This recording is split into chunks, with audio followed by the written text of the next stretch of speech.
Hello students, my name is Divyanshu Dubey और मैं आप सभी का स्वागत करता हूं यांत्रिक एकेडमी यूट्यूब चैनल पर। जैसा कि हम लोग डिस्कस कर रहे थे स्ट्रेट लाइंस के ऊपर, और लास्ट वीडियो में मैंने आपको बताया था डिफरेंट फॉर्म ऑफ लाइंस, ठीक है, जिसके अंदर मैंने 3 टॉपिक के ऊपर डिस्कस किया था, स्लोप इंटरसेप्ट फॉर्म और नॉर्मल फॉर्म, ठीक है। तो अब मैं आपके लिए इस वीडियो में लेकर आया हूं एक नया topic, distance of a point from a line. मतलब किसी पॉइंट से किसी लाइन तक का डिस्टेंस अगर निकालना हो तो अपन कैसे निकालेंगे, ठीक है। तो इसको समझने के लिए हम लोग को पुराने जो कॉन्सेप्ट मैंने आपको समझाया लास्ट वीडियो में वो जानना बहुत जरूरी था। तो जो बच्चे अगर तक पुराना वीडियो नहीं देखे हैं प्लीज एक बार वॉच कर लेंगे ताकि आपको ये टॉपिक पूरा अच्छे से समझ में आ जाए, ठीक है। तो चलिए स्टार्ट करते हैं इस टॉपिक को। अपना बोल रहा है distance of a point from a line. इसका मतलब क्या है कि एक मतलब अपने को डिस्टेंस निकालना है किसी पॉइंट से किसी लाइन तक का, है ना। और इसके लिए अपन एक फॉर्मूला जनरेट करेंगे। तो इसको मैं पहले समझाता हूं कि देखो अब बात ये उठती है कि सपोज करो अपने पास ये लाइन है और ये पॉइंट है, ठीक है। अब इसका डिस्टेंस तो बहुत सारा हो सकता है, यहां से यहां तक का डिस्टेंस हो सकता है, यहां से यहां तक का डिस्टेंस हो सकता है, यहां से यहां तक का डिस्टेंस, या यहां से यहां तक का डिस्टेंस हो सकता है। तो अपन कौन से डिस्टेंस को निकाल रहे हैं, क्योंकि सारे डिस्टेंस अलग अलग होंगे, समझ रहे हैं मेरी बात।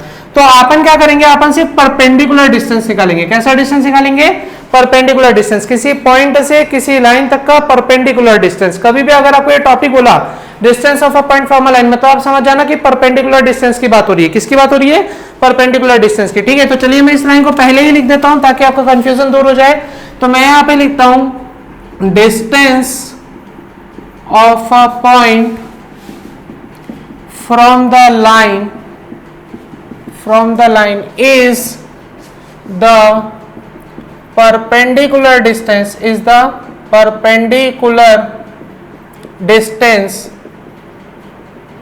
from a point to the line। Clear है, मैं पहले लिख दिया क्या, distance of a point from the line is the perpendicular distance from a point to the line. Clear है। अब सपोज कीजिए मैं लिख दे रहा हूं लेट एल, है ना, एल के कोऑर्डिनेट, एल का इक्वेशन क्या है, a x plus B Y plus C equal to 0 be a line whose perpendicular distance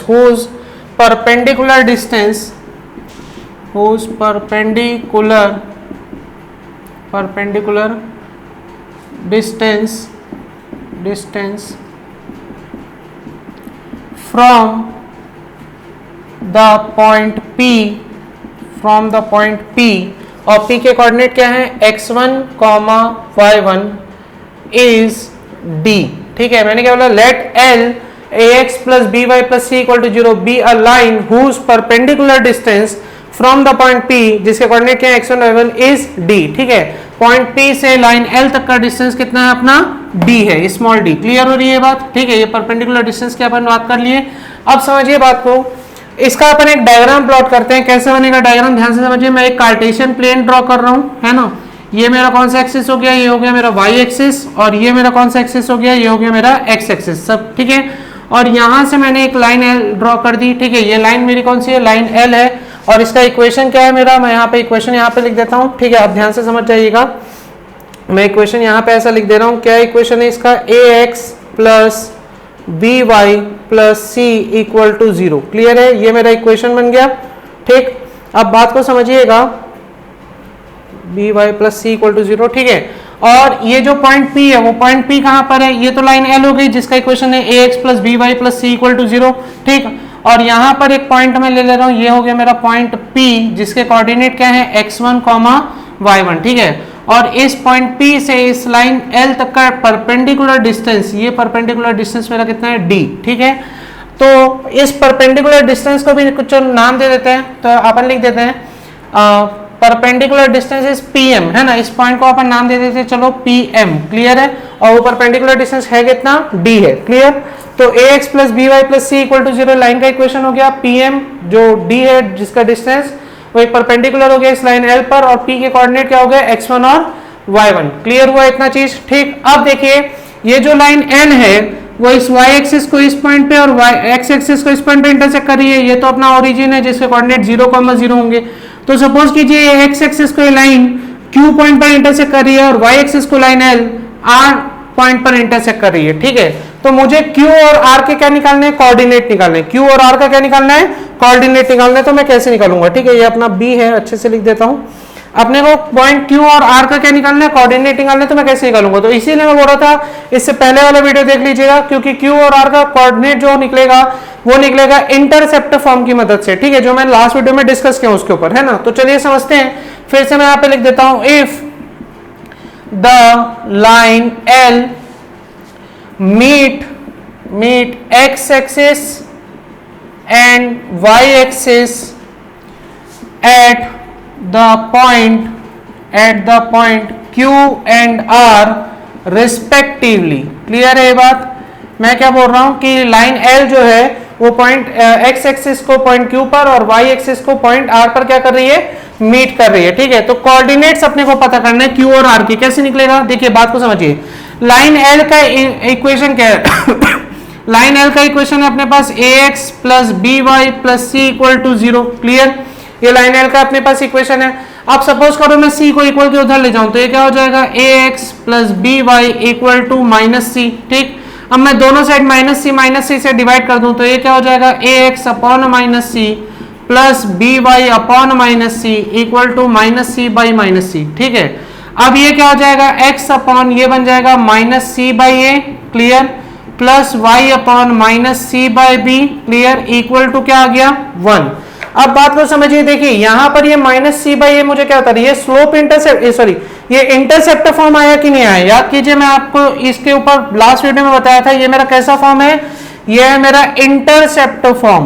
clear है, इंटरसेप्ट फॉर्म मतलब दोनों, ये जो लाइन L है ये दोनों एक्सिस को कितने कितने डिस्टेंस पर इंटरसेप्ट कर रही है वो मुझे बता रहा है। एक्स एक्सिस को ये जो लाइन L है वो minus C by A point पर, मतलब यहां से यहां तक की दूरी कितनी हो गई, माइनस सी बाई ए। बात समझ में आ रहा है, यहां से यहां तक का दूरी, ओरिजिन से इस पॉइंट Q तक का दूरी कितना हो गया, माइनस सी बाई ए। तो Q के कोऑर्डिनेट्स क्या हो गए, Q के कोऑर्डिनेट्स हो गए minus C by A comma 0। Clear है, इसके ऊपर अपन लास्ट वीडियो में डिस्कस किए हैं कि इंटरसेप्ट क्या होता है, या ये लाइन मुझे क्या बता रही है, एक्स अपॉन ए, मतलब ये जो लाइन L थी वो एक्स एक्सिस को इतने डिस्टेंस पर क्या करेगी, इंटरसेक्ट करेगी। सेम वैसी y एक्सिस को यही लाइन कितने पॉइंट पर इंटरसेक्ट करेगी, माइनस सी बाई बी पर। तो इसके कोऑर्डिनेट क्या हो जाएंगे, इसके कोऑर्डिनेट हो जाएंगे 0 comma minus C by B. समझे बात, या यहां से यहां तक की दूरी कितनी हो गई मेरी, इस पॉइंट से इस पॉइंट तक की दूरी मेरी हो जाएगी minus of C by B. बात समझ में आ रहा है कि नहीं आ रहा है, ठीक है। तो ये सारी चीजें मैंने आपको समझाई थी लास्ट वीडियो में, जो बच्चे नहीं जानते प्लीज पहले का वीडियो देख लेंगे, ठीक है। तो ये मेरा हुआ इंटरसेप्ट फॉर्म, और इससे मुझे पता चला कि Q और R के कोऑर्डिनेट्स क्या है। Q के कोऑर्डिनेट्स क्या निकल के आ रहे हैं, minus C by A comma 0। R के कोऑर्डिनेट क्या निकल के आ रहे हैं, 0 comma minus C by B. Clear है, क्योंकि x एक्सिस पे y 0 हो जाएगा, y एक्सिस पे x 0 हो जाएगा, है ना। और ये डिस्टेंस तो मुझे यहाँ इंटरसेप्ट फॉर्म से पता चल रहा है कि x एक्सिस को इतने दूरी पर, y एक्सिस को इतनी दूरी पर ये लाइन काटेगी ओरिजिन से। क्लियर हुआ ये चीज, ठीक। अब चलिए मैं इसे रफ कर दे रहा हूं, ये मेरे मतलब पहले भी अपन डिस्कस कर चुके हैं, मैं डायरेक्ट उसे लिख दिया हूं, ठीक है। जो बच्चे नोट करना चाहते हैं नोट कर लेंगे, मैं इसे रफ कर रहा हूं। अब ध्यान से देखिए मैं क्या लिखूंगा, मेरे Q और R के कोऑर्डिनेट्स तो आ ही चुके हैं, ठीक है। If the line L meet x axis and y axis at the point Q and R respectively, ठीक है। तो अब मैं क्या बोल रहा हूं, नाउ डिस्टेंस या चलिए परपेंडिकुलर डिस्टेंस लिखते हैं। Now perpendicular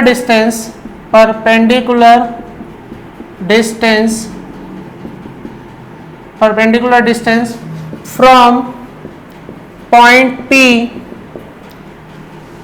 to the line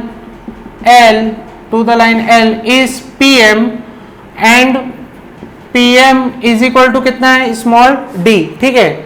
और कोऑर्डिनेट्स ऑफ द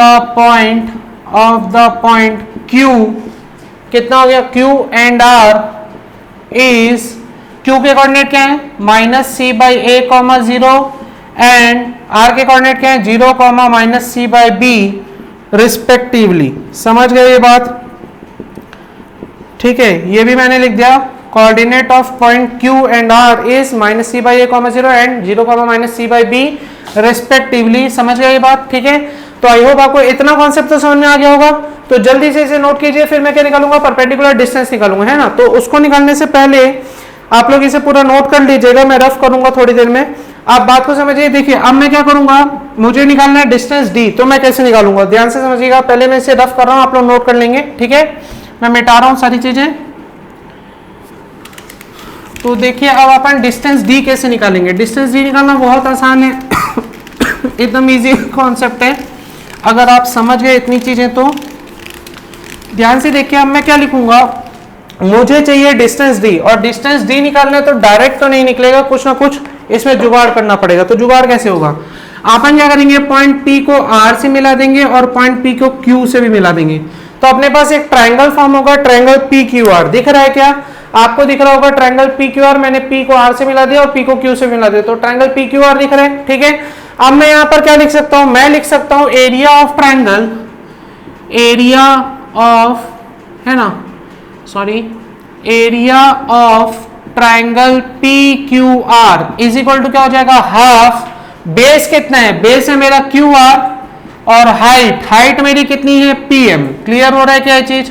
तो मेरा फॉर्मूला है area of triangle P Q R is equal to half into Q R into PM, ठीक है। अब मुझे क्या चाहिए, मुझे चाहिए पीएम, डिस्टेंस डी ही तो निकालना है, distance of a point from a line, distance of a point from a line. तो ये डिस्टेंस डी पीएम ही तो निकालना है, तो पीएम निकालना है। तो पीएम की वैल्यू यहां से क्या आ रही है, ध्यान से देखिए।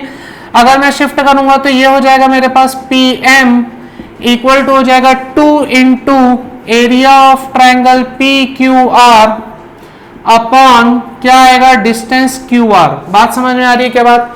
तो ये मेरा क्या हो गया, पीएम का वैल्यू आया 2 into area of triangle P Q R upon Q R. इसे मैं दे दूंगा इक्वेशन 1। क्लियर हुआ ये चीज, ठीक। अब ध्यान से देखिए, अगर मुझे डिस्टेंस पीएम चाहिए तो मुझे area of triangle P Q R और डिस्टेंस क्यू आर निकालना होगा। तो चलिए अब अपन निकालते हैं area of triangle P Q R. वो कैसे निकलेगा, ध्यान से देखिए। तो मैं पहले एक फॉर्मूला लिख रहा हूं, मैं क्या लिख रहा हूं, मैं लिख रहा हूं area of triangle is equal to, formula अपन पढ़े, हाफ x1 ब्रैकेट में y2 माइनस y3, ठीक है, और आगे क्या होता है प्लस x2 ब्रैकेट में क्या होता है y3 minus y1 plus x3 bracket में क्या होता है y1 माइनस y2। ये चीज क्लियर हो रही है क्या। तो ये एरिया ऑफ ट्रायंगल का फॉर्मूला होता है और यही चीज मैं अप्लाई करूंगा किसमें, इस area of triangle P Q R में। तो मैं लिखूंगा area of triangle P Q R is equal to half, देखिए x1, अब मैं x1 y1 x2 y2 x3 y3 किसे मानूं, तो आप किसी को भी मान सकते हैं, लेकिन मैं किसे मान रहा हूं, मैं p को मान दिया हूं x1 y1 जो ऑलरेडी है, q को मैं मान रहा हूं x2 y2 और r को मैं मानूंगा x3 y3, ठीक है। फिर से रिपीट कर देता हूं, p मेरा x1 y1 है, q मेरा x2 y2 है और r मेरा x3 y3 है, ठीक है। तो x1 तो x1 रहेगा, ध्यान से देखिए। y2 क्या हो जाएगा, y2 मतलब मेरा हो गया 0 माइनस y3 मेरे पास कितना है, minus of c by b, तो ये हो जाएगा minus of C by B. Clear हुआ। प्लस x2 मेरे पास कितना है, minus of C by A. Clear. और y3 माइनस y1, y3 मेरे पास कितना है, minus of C by b minus y1, तो minus of C by b minus y1 plus x3 मेरे पास कितना है, 0, ठीक है। और y1 माइनस y2, तो y1 मेरे पास कितना है, ध्यान से देखिए, y1 तो y1 ही है, लेकिन y2 मेरा 0 है, ठीक है। तो ये आ गया मेरा area of triangle P Q R. अब इसे और सॉल्व करते हैं तो ये क्या हो जाएगा, अच्छा मॉडुलस क्यों लगा के रखा हूं, क्योंकि एरिया कभी भी नेगेटिव नहीं होता है, एरिया हमेशा पॉजिटिव होता है, इसलिए मॉडुलस लगा के रखा हूं। आप ध्यान से देखिए, ये क्या हो जाएगा 1/2, ये हो जाएगा x1 और ये तो माइनस माइनस हो गया प्लस, तो ये हो गया c by b plus minus of c by a. देखिए यहां से ब्रैकेट से माइनस बाहर निकालूंगा और ये वाला माइनस, दोनों माइनस और माइनस क्या हो जाएगा प्लस, तो या चलिए माइनस सी बाई ए को ही अंदर मल्टीप्लाई कर दीजिए, तो क्या हो जाएगा minus C by a, minus C by b से मल्टीप्लाई होगा तो बन जाएगा c square upon a b, या minus C by a minus y1 से मल्टीप्लाई हो जाएगा प्लस बन जाएगा plus c y1 upon a. Clear हुई के बाद ध्यान से सुनिए मैं क्या बोला, मैं बोल रहा हूं माइनस सी बाई ए को माइनस सी बाई बी से मल्टीप्लाई करूंगा तो माइनस माइनस हो गया प्लस सी इंटू सी हो गया ए सी स्क्वायर और ए इंटू बी हो गया ए बी। क्लियर। और माइनस सी बाई ए को माइनस y1 से मल्टीप्लाई करूंगा तो माइनस माइनस हो गया plus c y1 upon a. Clear हुआ ये चीज, ठीक। और ये तो प्लस 0 हो रहा है तो पूरा टर्म क्या हो जाएगा मेरा 0, तो ये आ गया मेरा area of triangle P Q R. अब और ध्यान से देखिए, अब मैं इसे क्या लिख सकता हूं, हाफ, ये मेरा हो जाएगा, ध्यान से देखेंगे तो सी x1 अपॉन बी प्लस ये हो जा रहा है c square upon a b plus c y1 upon a. Clear हो रहा है ये चीज। अब ध्यान से देखिए, ऊपर सब में सी है तो सी को बाहर निकाल लेते हैं, तो ये हो जाएगा 1/2 या चलिए पहले एलसीएम ही ले लीजिए, तो एलसीएम लेंगे तो एलसीएम क्या हो जाएगा, एलसीएम हो जाएगा मेरा ए बी, ऊपर यहाँ पे क्या हो जाएगा a c x one plus c square plus ये क्या हो जाएगा मेरे पास b c y one. Clear है, ठीक। अब देखिए ऊपर से मैं सी और नीचे से मैं ए बी को बाहर निकालूंगा और मॉडुलस के साथ वो चीज बाहर आएगी, है ना। तो मॉडुलस के साथ बाहर आएगा तो क्या बनेगा मेरे पास, ध्यान से देखिए मैं ऊपर रफ करूंगा, आप लोग इसे ऊपर का फॉर्मूला नोट कर लीजिएगा, ठीक है। मैं रफ कर रहा हूं, अब ध्यान से देखिए मैं क्या करूंगा, यहाँ पे इसके आगे कंटिन्यू कर रहा हूं, मैं यहाँ पे लिखूंगा हाफ, ये क्या हो जाएगा हाफ, और c ऊपर से बाहर आएगा नीचे से a b बाहर आएगा, तो हाफ मॉडुलस में मैंने निकाल लिया c बाई ए बी। अंदर इसके पास क्या बचा, इसके पास आपके पास बचा ये, चलिए ऐसा कर देते हैं अपन आपके समझने के लिए और आसान कर देता हूं, c बाई ए बी को बाहर करता हूं, तो c बाई ए बी हो गया मेरे पास बाहर, और इसके पास क्या बचा, इसके पास बचा a एक्स वन प्लस इसके पास क्या बचा बी वाई वन प्लस इसके पास क्या बचा एक c, ठीक है। या चलिए अभी अरेंज रीअरेंज भी कर दूंगा, पहले इसे ऐसा लिख देता हूं, यहाँ पे c बचा है तो c प्लस यहाँ पे बी वाई वन। क्लियर हो रहा है ये चीज, ठीक। अब ध्यान से देखिए इसे रीअरेंज करके लिखेंगे, ये अपना क्या आ रहा है, ये आ रहा है अपना area of triangle P Q R. Clear, अब मैं ये भी रफ कर रहा हूं, अब ध्यान से देखिए इसके बाद क्या हो जाएगा, तो ये हो जाएगा मेरे पास हाफ, अब देखिए modulus of c by a b, और ये मेरे पास आ जाएगा a x one plus B y one plus c, ठीक है, और मॉडुलस क्लोज। क्लियर, अब मैं इसे सेपरेट सेपरेट लिखूंगा, तो ये क्या हो जाएगा half modulus of c by a b, ठीक, और इसे लिखूंगा modulus of a x one plus B y one plus c. Clear हो रहा है ये चीज, तो ये आया मेरा क्या, ये आया मेरा area of triangle P Q R. Clear हो रही है ये चीज, ठीक है। तो आई होप आप लोग इतना चीज तो समझ गए होंगे, एरिया ऑफ ट्रायंगल क्या आया half modulus of c by a b modulus of a x one plus B y one plus c. Clear, अब मैं क्या निकालूंगा, अब मैं निकालूंगा डिस्टेंस क्यू आर, अब मैं क्या निकालूंगा डिस्टेंस क्यू आर। तो उसको निकालने से पहले आप लोग इतना नोट कर लीजिएगा चीजों को, ठीक है। आई होप आप लोग इन चीजों को समझ होंगे, और जिस बच्चे को नहीं समझ आ रहा है प्लीज कमेंट कीजिएगा, ठीक है, डाउट्स क्लियर कर दिए जाएंगे। तो चलिए अभी मैं निकाल रहा हूँ डिस्टेंस क्यू आर, है ना, और मैं इसे मिटा रहा हूँ, आप लोग इसे नोट करके रखेंगे आसानी से, ठीक है। अब देखिए अब अपन निकालते हैं डिस्टेंस क्यू आर, क्योंकि अपने को डिस्टेंस क्यू आर क्यों निकालना है, देखिए इस फॉर्मूले में पीएम चाहिए, पीएम से अपने को area of triangle P Q R चाहिए था, जो अपन निकाल लिए। अब अपन निकालेंगे डिस्टेंस क्यू आर। तो पहली बार डिस्टेंस क्यू आर निकालने के लिए आपको फॉर्मूले की जरूरत पड़ेगी, तो फॉर्मूला आप जानते ही हैं, क्यू आर का डिस्टेंस फॉर्मूला अप्लाई होगा, क्या अप्लाई होगा डिस्टेंस फॉर्मूला। डिस्टेंस फॉर्मूला आपका क्या होता है, डिस्टेंस फॉर्मूला आपका होता है x2 माइनस x1 का whole square plus y2 minus y1 का होल स्क्वायर, ठीक है। मुझे चाहिए distance q are that can't be negative, है ना, डिस्टेंस कभी भी नेगेटिव नहीं होता है, इसलिए मॉडुलस में रखेंगे। तो यहाँ पे भी ये मॉडुलस में हो जाएगा, तो अंडर रूट, देखिए आप किसी को भी x1 y1 किसी को भी x2 y2 मान सकते हैं। क्लियर हो रही है ये चीज, तो मैं q को x1 y1 और r को क्या मान रहा हूँ x2 y2, ठीक है। तो मैं डायरेक्ट पुट करूंगा x2 माइनस x1, तो क्या हो जाएगा 0 minus of minus c by a, ठीक, इसका whole square plus y2 minus y1, तो minus of c by b minus 0 का होल स्क्वायर। क्लियर हो रहा है क्या चीज। अब ध्यान से देखिए यहाँ पे मॉडुलस बंद कर दिया, अब ये क्या हो जाएगा मॉडुलस, ये हो जाएगा आपका रूट, देखिए माइनस माइनस क्या हो गया प्लस, तो ये हो जाएगा आपका c बाई ए का होल स्क्वायर प्लस ये क्या हो जाएगा आपका minus of c by b का होल स्क्वायर, ठीक है, और मॉडुलस क्लोज। अब यहां पर भी आप ध्यान से देखेंगे तो मॉडुलस इसको आप लिख सकते हैं c square upon a square plus c square upon b square. Clear हो रहा है ये चीज, ठीक है। अब आप इसे सॉल्व करेंगे आगे, तो मैं सॉल्व करता हूं और इसे ऊपर का मैं मिटा दे रहा हूं, आप लोग नोट कर लीजिएगा इन चीजों को, ठीक है। अब ध्यान से देखिए मैं क्या करूंगा, मैं यहाँ पे सॉल्व करूंगा तो ये आ गया modulus of q r equal to ये हो जाएगा आपका मॉडुलस अंडर रूट, सॉल्व करेंगे तो देखिए क्या होगा, ये आपका बन जाएगा सी स्क्वायर को बाहर निकाल लेता हूं, तो बाहर मेरे पास क्या आ जाएगा, रूट के बाहर आ जाएगा मेरे पास c, ठीक है, और रूट के अंदर मेरे पास क्या बचेगा 1 upon a square plus 1 upon b square. Clear है। अब इसे और सॉल्व करूंगा तो ये क्या हो जाएगा, ध्यान से देखिएगा, अब इसे लिख सकता हूँ मॉडुलस सी अंडर रूट, ये हो जाएगा मेरे पास a square plus b square upon a square b square, ठीक है। और रूट के बाहर भी ए बी आएगा, तो ये क्या हो जाएगा, ध्यान से देखिएगा। अब ये हो जाएगा आपके पास modulus of c by a b, और अंडर रूट आपके पास हो जाएगा a square plus b square, ठीक है। और आप इसे क्या लिख सकते हैं, इसे आप लिख सकते हैं modulus of c by a b और modulus of a square plus b square in under root. Clear हुआ ये चीज? तो ये आ गया आपका डिस्टेंस क्यू आर। क्लियर है? अब देखिए मेरे को जो निकालना था पीएम, ये परपेंडिकुलर डिस्टेंस डी, उसमें मेरे को एरिया ऑफ ट्रायंगल चाहिए था जो मैं निकाल चुका हूं, डिस्टेंस क्यू आर चाहिए था वो भी मैं निकाल चुका हूं। अब क्या करूंगा, दोनों वैल्यू को मैं पुट करूंगा इस इक्वेशन 1 में और मेरा आंसर आ जाएगा, ठीक है। तो अब अपन क्या करेंगे, मैं इसे मिटा रहा हूं, पहले आप इसे लिख लीजिएगा, नोट कर लीजिएगा, मैं रफ कर दे रहा हूं। अब ध्यान से देखिए मैं क्या करूंगा, मैं लिखूंगा पुटिंग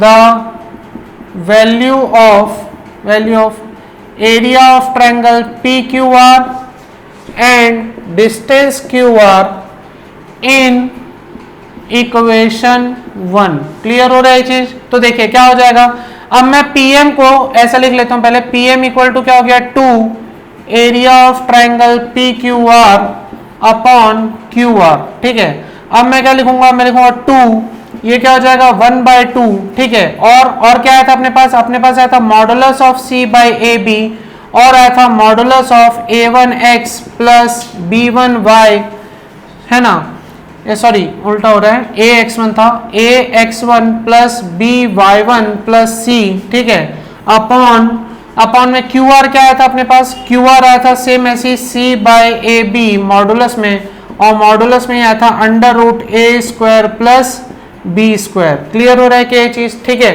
अब ध्यान से देखिए 2 से 2 क्या हो गया cancel, c by a b से c बाई ए बी भी क्या हो गया कैंसिल, तो और ये pm को मैं क्या लिखूंगा, डिस्टेंस d, है ना, ये pm क्या है, परपेंडिकुलर डिस्टेंस d। तो अब ये क्या हो जाएगा मेरे पास, d का फॉर्मूला क्या आया, d का फॉर्मूला आया, ध्यान से देखिए, modulus of ax1 plus by1 plus c upon modulus of under root a square plus b square, that is your formula for the perpendicular distance from a given point to the given line. Clear हुआ ये चीज? तो ये आपका main formula था जो मुझे चाहिए था। ध्यान से देखिए इस फॉर्मूले में आ क्या रहा है, ax1 plus by1 plus c upon a square plus b square. देखिए a b c तो ये एक कांस्टेंट है ना, ये किस लाइन के, इस लाइन L के कांस्टेंट है a b c, और ये x1 y1 क्या है, ये x1 y1 ये पॉइंट के कोऑर्डिनेट्स हैं जो इस लाइन के इक्वेशन में क्या करना है, पुट करना है ना। यहाँ पर देखिए जैसे मैंने यहाँ पे एक्स वाई नहीं लिखा है, यहाँ पे x1 y1 पुट किया है, अपॉन में क्या आ रहा है ए स्क्वायर प्लस बी स्क्वायर, ठीक है। तो आई होप आपको ये कॉन्सेप्ट समझ में आ गया होगा कि एक गिवन पॉइंट से किसी लाइन L तक का डिस्टेंस कैसे निकाला जाता है। तो उसके लिए अपना ये फॉर्मूला है, परपेंडिकुलर डिस्टेंस की बात हो रही है, भले आप परपेंडिकुलर बोला है या ना बोले, आपको समझना है कि परपेंडिकुलर डिस्टेंस ही निकालना है, ठीक है। तो आई होप आपको ये क्वेश्चन समझ में आ गया होगा, जल्दी से इसे नोट कर लीजिए, मैं उसके बाद इसके ऊपर आपको एक क्वेश्चन करवाता हूँ ताकि आपको इसके कॉन्सेप्ट और ज्यादा क्लियर हो जाए, ठीक है। आइए बच्चों देखते हैं अपन इसके ऊपर एक क्वेश्चन क्या बोल रहा है, find the distance of the point 3,-5 from the line 3x - 4y - 26 = 0। कैसे निकलेगा, इस पॉइंट से इस लाइन तक का क्या निकालना है, डिस्टेंस निकालना है ना। अब डिस्टेंस बस बोल दिया, मतलब आपको समझना है कि परपेंडिकुलर डिस्टेंस की बात हो रही है। तो देखिए पहले तो मैं क्या कर रहा हूँ, कंपेयर करूंगा, है ना। मेरा जनरल फॉर्म ऑफ लाइन क्या होता है, मेरा फॉर्म होता है ax plus by plus c = 0, और मेरे पास इक्वेशन क्या दिया है, मेरे पास दिया 3x - 4y - 26 = 0। मतलब a की वैल्यू मेरे पास क्या दिख रही है 3, b की वैल्यू मेरे पास क्या दिख रही है -4, है ना, और c की वैल्यू मेरे को क्या दिख रही है -26। क्लियर है ये चीज, ठीक। अब मेरे को निकालना है डिस्टेंस, तो मैं फॉर्मूला जानता हूं क्या, distance of a given point distance of a given point from the given line, distance of a given point from the given line, ठीक है। या उल्टा भी बोल सकते हैं, उल्टा कैसे, distance of a given line from the given point, दोनों का मतलब एक ही है, ठीक है। distance of a given point from the given line या distance of a given line from the given point, बात एक ही है।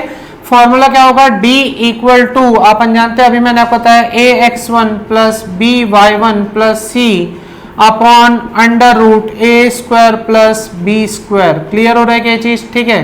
आप ध्यान से देखिए, एक बात समझिएगा, ये x1 y1 पुट किया हूं, यहाँ पर x y था, तो x1 y1 की वैल्यू और कुछ नहीं है, यही है मेरा, ये मेरा क्या शो कर रहा है, x1 और y1। तो चलिए वैल्यू पुट करते हैं और अपना आंसर लाते हैं। तो कैसे हो जाएगा, ध्यान से देखिए, मॉडुलस ऑफ a की वैल्यू कितनी है 3 और x1 की वैल्यू कितनी है 3 प्लस b की वैल्यू कितनी है -4 और y1 की वैल्यू कितनी है -5 प्लस c की वैल्यू मेरे पास कितनी है -26 अपॉन अंडर रूट क्या हो जाएगा a square plus b square, मतलब 3 स्क्वायर प्लस -4 का होल स्क्वायर। क्लियर है।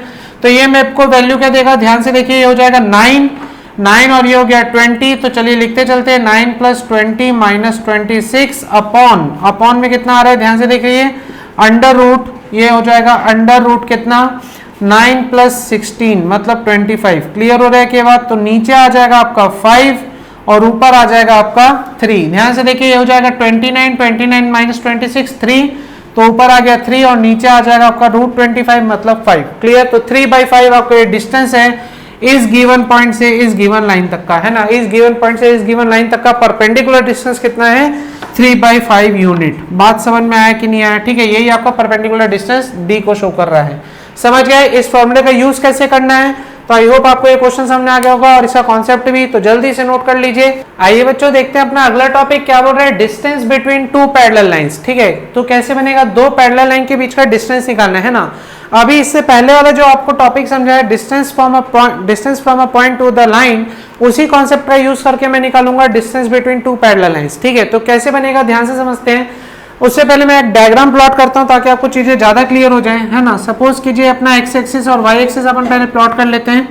ये अपना कौन सा एक्सिस हो गया, ये हो गया अपना एक्स एक्सिस, ठीक है, और ये अपना कौन सा एक्सिस हो गया, वाई एक्सिस। ठीक है, अब मैं क्या कर रहा हूँ, दो पैरेलल लाइन प्लॉट कर रहा हूँ, एक ऐसी, ठीक है, ये मेरा एक पैरेलल लाइन गया ऐसा, ठीक, और एक पैरेलल लाइन सपोज कीजिए मैं यहाँ से ऐसा प्लॉट कर दे रहा हूँ। ठीक है, दो पैरेलल लाइंस हो गई।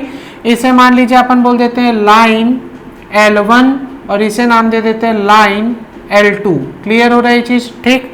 अब देखिए मान लीजिए ये जो पॉइंट है मेरा, ये पॉइंट हो गया A, इसका नाम मैं कर दे रहा हूँ A, और मेरे को निकालना है परपेंडिकुलर डिस्टेंस। तो मैं यहाँ से इस पॉइंट से यहाँ तक एक परपेंडिकुलर डिस्टेंस प्लॉट कर देता हूँ। ये मेरा परपेंडिकुलर डिस्टेंस है D, ठीक, और मुझे यही डिस्टेंस D निकालना है। समझ में आ रही बात। अब देखिए एक चीज मैं और कर सकता हूँ, सपोज कीजिए इस लाइन L1 का मैं एक इक्वेशन दे देता हूँ। इक्वेशन में क्या दे देता हूँ, y equal to mx plus C1, ठीक है, और इस लाइन का इक्वेशन दे देता हूँ y equal to mx plus C2। Clear हो रहा है कि ये चीज, ठीक है।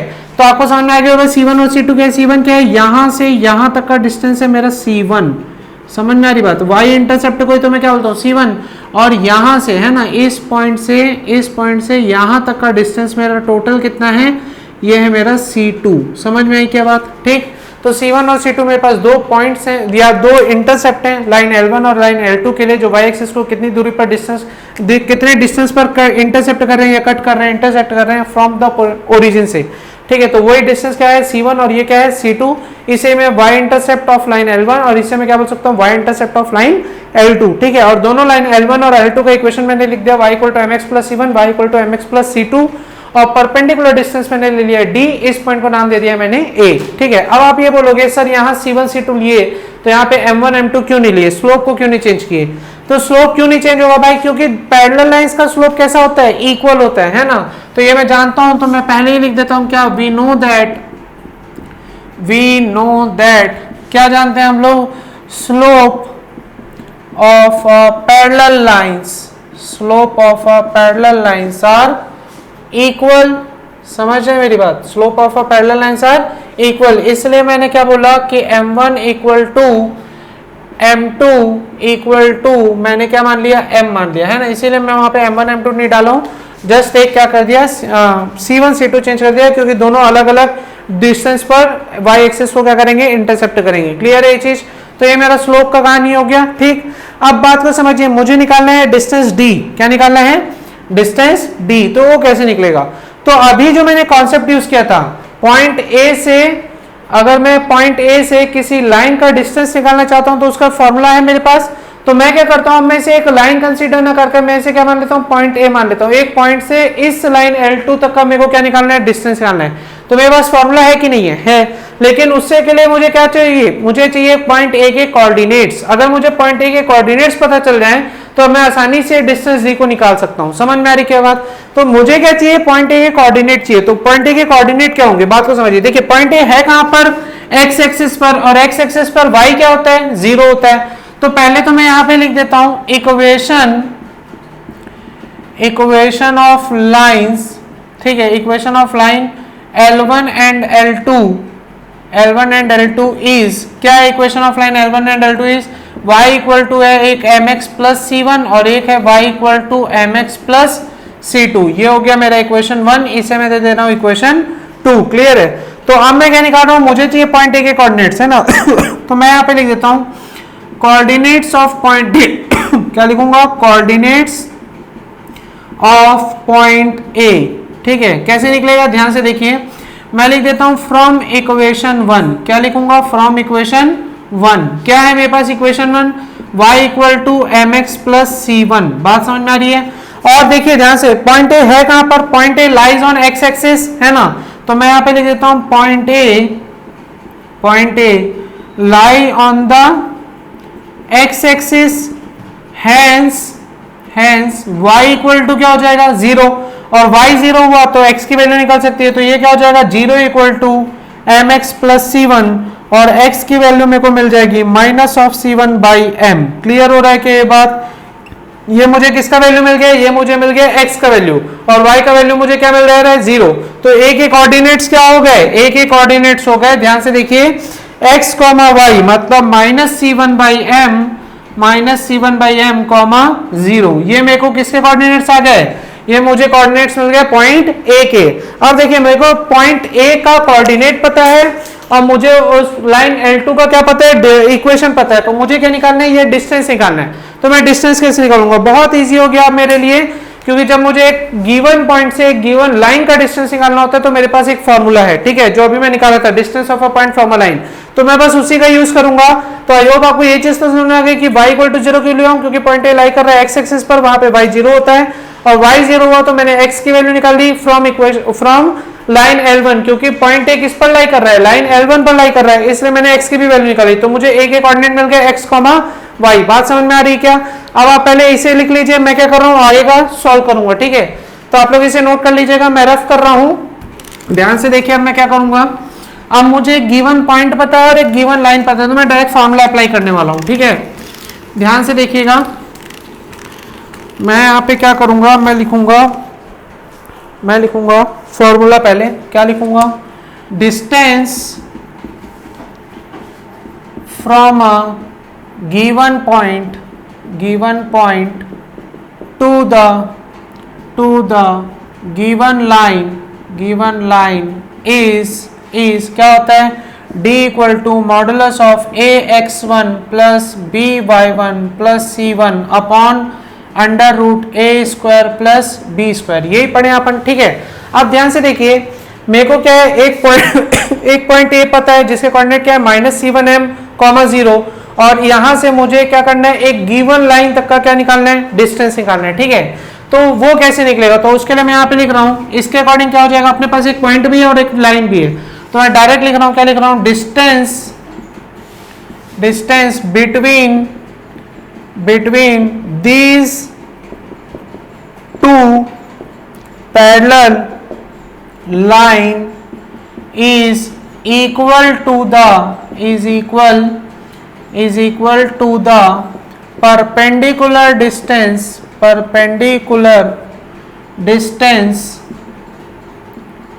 from point A to the line L2।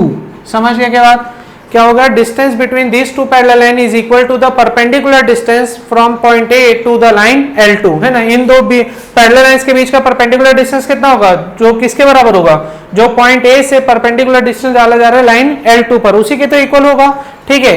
तो अब अपन क्या करेंगे, यहाँ पर डायरेक्ट अप्लाई करेंगे, तो d इक्वल टू क्या हो जाएगा, अब देखो मेरे को क्या चाहिए, ax1 plus by1 plus c1 upon under root a square b square. मेरे पास a b c नहीं है और x1 y1, देखो ये मेरा काम करेगा किसका, x1 और y1 का, ठीक है। अब मुझे क्या चाहिए, a b c चाहिए, तो a b c में कैसे लाऊंगा, देखो लाइन L2 का इक्वेशन क्या है, मेरे को निकालना है a b c, तो मैं कंपेयर करूंगा ax plus B Y plus C equal to 0 से, ठीक है। और मेरे पास लाइन का इक्वेशन क्या है, मेरे पास है y equal to m x plus c two, clear है।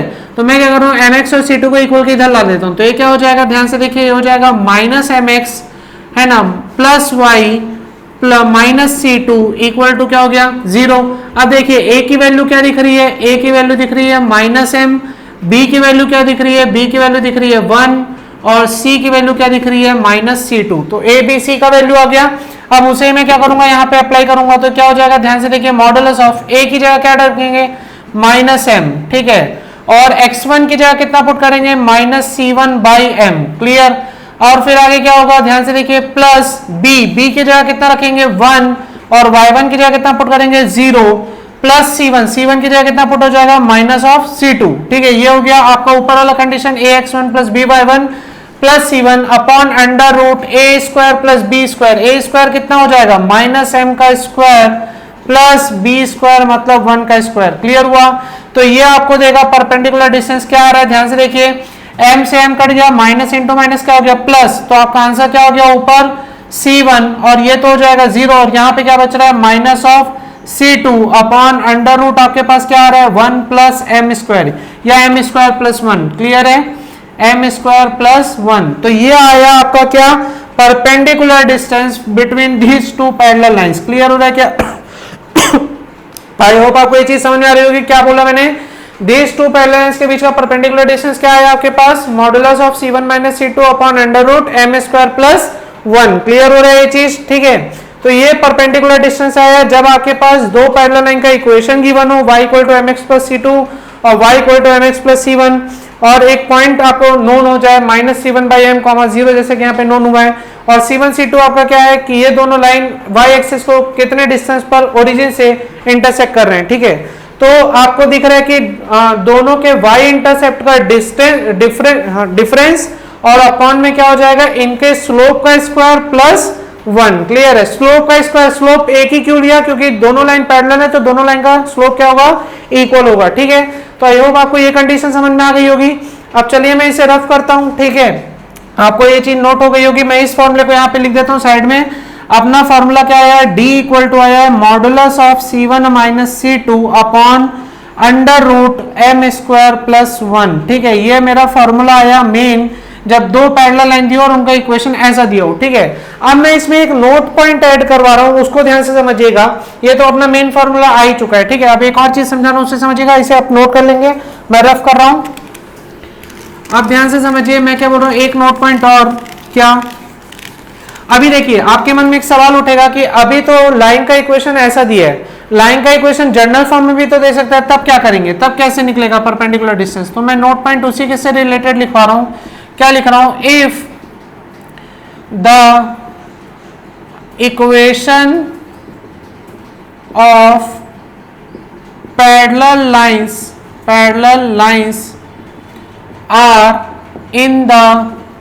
Are in the general form, क्या बोल रहा है, equation of parallel lines are in the general form, मतलब लाइन L1 का इक्वेशन आपका हो जाएगा ax plus B Y plus c one equal to 0, line L2 का इक्वेशन हो जाएगा ax plus B Y plus c two equal to 0। तब देखो अब क्या हो गया, दोनों लाइन का equation y equal to m x plus c के फॉर्मेट में ना कर जनरल फॉर्म में आ गया, ax plus B Y plus c one equal to 0, ax plus B Y plus c two equal to 0। तो इनके बीच का परपेंडिकुलर डिस्टेंस कितना होगा, distance between this two perpendicular lines, this two parallel lines is आपका हो जाएगा d equal to, मैं डायरेक्ट बता रहा हूं, modulus of c1 minus c2 upon under root, बस हो जाएगा change a square plus b square, ठीक है। अगर जनरल फॉर्म में आपको दिया है तो पैरेलल लाइंस का परपेंडिकुलर डिस्टेंस ये होगा, बस कुछ ज्यादा डिफरेंस है, आप देख रहे हैं c1 minus c2 c1 minus c2, ये नीचे यहाँ m स्क्वायर प्लस 1 हो गया, यहाँ पर क्या हो जाएगा a square plus b square, clear है। तो आई होप आपको ये कॉन्सेप्ट भी क्लियर हो गया होगा, तो इसे जल्दी से नोट कर लीजिएगा आप लोग, ठीक है। तो आप लोग को ये दोनों टॉपिक आज के क्लियर हो गए होंगे। आज हमने दो टॉपिक पढ़ा, पहला पढ़ा distance from a point to a given line और एक और टॉपिक आज हमने देखा distance between two parallel lines. ठीक है, ये दोनों टॉपिक आपको क्लियर हो गए होंगे। अगर किसी भी बच्चे को किसी भी टाइप का कोई डाउट होता है तो प्लीज कमेंट कीजिएगा, हम उसके ऊपर एक नया वीडियो बना के आपके साथ शेयर करेंगे।